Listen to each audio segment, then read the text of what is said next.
"Fourscore and 7 years ago, our fathers brought forth on this continent a new nation, conceived in liberty and dedicated to the proposition that all men are created equal.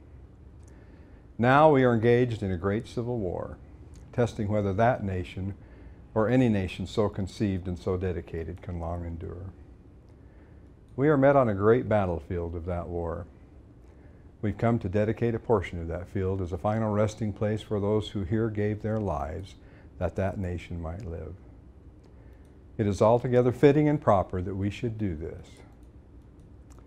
But in a larger sense, we cannot dedicate, we cannot consecrate, we cannot hallow this ground.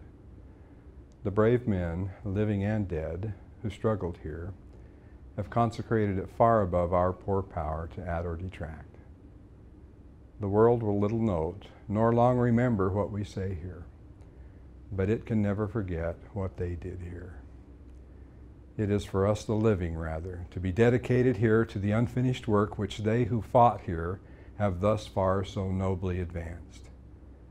It is rather for us to be here dedicated to the great task remaining before us, that from these honored dead we take increased devotion to that cause for which they here gave the last full measure of devotion, that we here highly resolve that these dead shall not have died in vain, that this nation, under God, shall have a new birth of freedom, and that government of the people, by the people, for the people, shall not perish from the earth.